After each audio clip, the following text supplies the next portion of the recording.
So here we have the ruffle bummies. They're really cute. So I can't wait to show you guys what I did. I just kind of came up with my own little hack for these. We're gonna use the big noggin pattern, so if you have that, great. If not, I'll link it in the description. But yeah, let's get started. So the first thing I want to show you guys is how I modified the pattern. This is the big noggin pattern. It's just their high-waisted bummies. So the back, I have the 12th to 18th month size, and I made this new pattern piece. Same with the front, and all I did was add about a ½ inch extra to this bottom portion. So you can see on both I added a little bit extra to it, and that's all you want to do, just because since we're adding a ruffle instead of a band, you want to make sure that the diaper area or the underwear area is going to be covered. So we have those.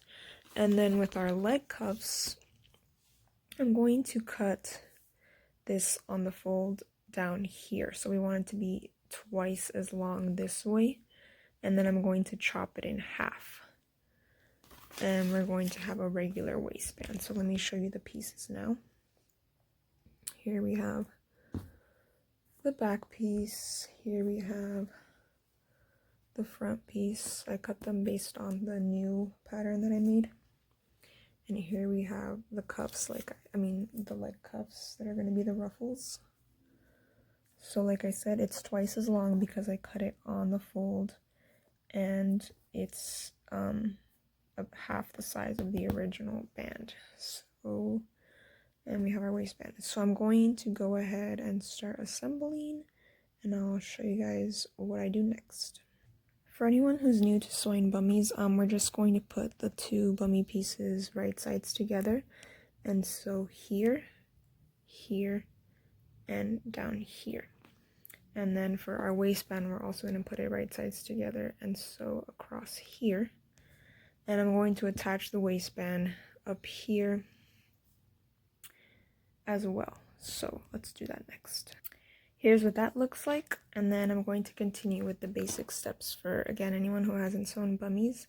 So we're going to make this into a loop. You just want to make sure that the fabric is showing up on the right side. So you just kind of turn it in. There's what it should look like, and I'm going to add a clip on 4 of the, they're not corners, but I'm going to quarter it. So we're going to add it on the side seams and in the middle. So I'll do 4 pins and show you what that looks like. Okay, so now I have my waistband inside. You want to make sure that the raw edges are out. So I just placed the waistband inside and clipped it on the 4 parts evenly. So I'm going to sew that on, and then I'll show you the steps for the leg ruffle. So here we have our bummies, and now we're ready for the leg ruffle. What I'm going to do is show you the settings to gather it up, but we're going to serge along one of the long edges. So you're just going to serge along both at the very top.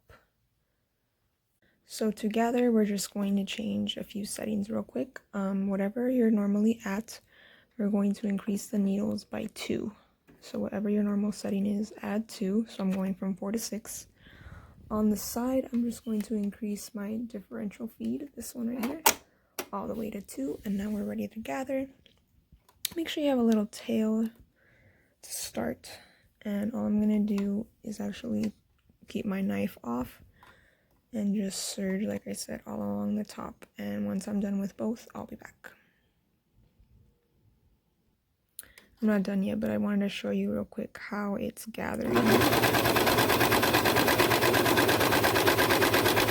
Okay, so I have my 2 leg ruffles, and all I did is put them right sides together so that I can see if it's going to fit in this leg hole, and it looks like it is. So they came out perfectly. And now what I'm going to do is serge these 2 sides together and then attach as if it were a regular leg cuff. Don't forget to go back to your normal settings now. So I have the leg ruffle inside the leg, and I pinned it, they're right sides together.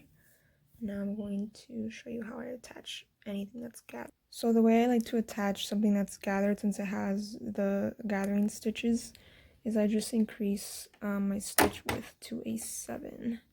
Since the gathering stitches are the width of 5, they should be enclosed. We're going to turn our knife off, and everything else will stay the same. And when attaching, I like to just push it a little bit to the right, just to make sure that the needles are going to hit more so towards this side. So just push it a little to the right towards the knife, and you should be good to go. Once I'm making it around, I like to cut this little tail and just serge over my starting point. So here is our final look. I love the little ruffles on the legs. If I can get a modeled shot of these, I will post it in the description. But for now, this is all I've got. So thanks for watching, and if you have any requests or anything else that you want to see, let me know.